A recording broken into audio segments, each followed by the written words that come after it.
Hello, all. In this video, we are going to revise the chapter of poverty as a challenge, and this is the first part. So, let's get started. Poverty as a challenge is introduced as the challenge because poor are seen to be in hunger and with the lack of shelter. Poor people are not even able to get an access to clean drinking water or sanitation facility. Even sometimes we find people like roaming on the roads, we think they are poor, like the people with shabby clothes or with uneven hair, with very dirty looks. But there are chances that these people are still working in very bad conditioned areas with minimum or low wages, which is not even able to suffice their hunger for a day, twice a day. So these people also can be poor.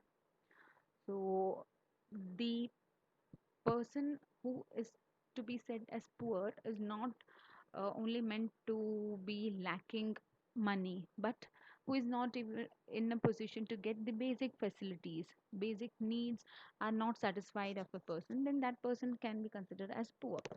Where lack of clean water and sanitization, even hunger and lack of shelter is seen, even the lack of regular job at a minimum decent level is seen.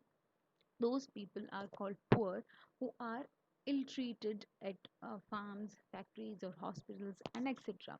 So, the people who are never in a condition to give full meals 3 times a day to their family and good education to their children, and at least in the local government schools, or who are not able to provide shelter to their family, those kind of people are considered as poor. Then moving on further, poverty as seen by the social scientists. Well, Mahatma Gandhi had once said, India will become independent only when the each and every person living in India is free from or is independent of the human suffering. Means if every person living in India is free from the suffering of uh, whatever kind of suffering, like hunger or shelter or any kind of suffering, then that will be the time when it can be said that India is actually independent. Now, moving on, poverty as seen by social scientists. Here, the scientists have made two sections. One is the social exclusion, the other one is the vulnerability. Where the social exclusion includes the and says that poor have to live only in a poor surrounding with other poor people. We find slums in every city normally. We find slums where no, the people living are either beggars or working at a very low wage rate, who are not even able to have two square meals a day. Those kind of people are not even allowed to enter certain areas in the city, like well polished areas in the city. They restrict the entry of people from the slum areas. We find them, we cannot find even a single beggar or uh, um, a poor person inside a mall. Why? Because they are excluded. This is the concept of social exclusion. And yes, this makes them denied from the enjoying the social equality. Like, it is the right of each and every person to get education, but these kind of poor people are not able to get education from a very good English medium school. For instance, they are compelled to go to the government schools.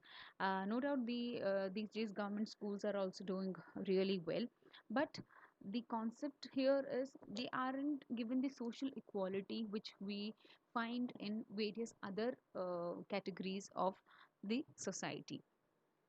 This brings about a difference, a gap between the rich and the poor, the social exclusion.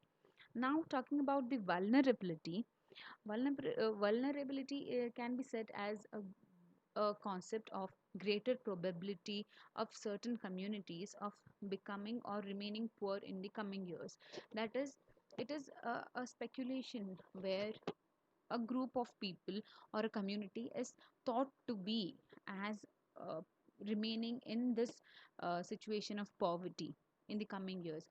For instance, women whose husbands have died, means widows. The widows, they are not in a situation to earn as their husband used to. So there is a possibility that they remain in this state of poverty in the upcoming years. Or talking about the handicapped who aren't able to work for themselves, and now are in a situation where the provider of the supply of money was coming from somewhere, that person is not there with the death or other cases. These handicapped people are now not able to produce any kind of money. Then the situation for these kind of people, it gets worsened, so they aren't in a position to come out of the poverty. So these type of people are considered to be the people in the condition of vulnerability as per the social scientists. Now, the people coming in these category of vulnerability are mentioned over here. The members of the backward castes, like the SCs, the scheduled castes, the scheduled tribe, ST, the urban casual laborer, then rural agricultural labor households. Here, the urban casual labor means we find people in these construction sites, right? They are not in a position to construct a house for themselves, they construct houses for others, but they are always buying a day's food for themselves at the end of the day with the money what they get at the finishing of their work. So these kind of people are not in a situation to find themselves out of poverty or settled at a place with their own land or house, with their own kind of family. They are always moving because they are stuck in this viscous circle of poverty. So these kind of people are seen even in rural and the urban areas. As now talking about the rural agricultural labor households, we find laborers, farm laborers in the rural area who do not own any bit of land, who just work for their landlords, or who are in debt with the landlords and have to work for them at least for 50 rupees per day. They have to work for the whole day. These kind of people are not in a situation to find themselves out of poverty at the end of a year or two. So these kind of people are considered to be under the vulnerability situation as per the social scientists. So friends, if you have liked my video, please like, share and subscribe to my channel. In the next video we'll see the further part. Thank you.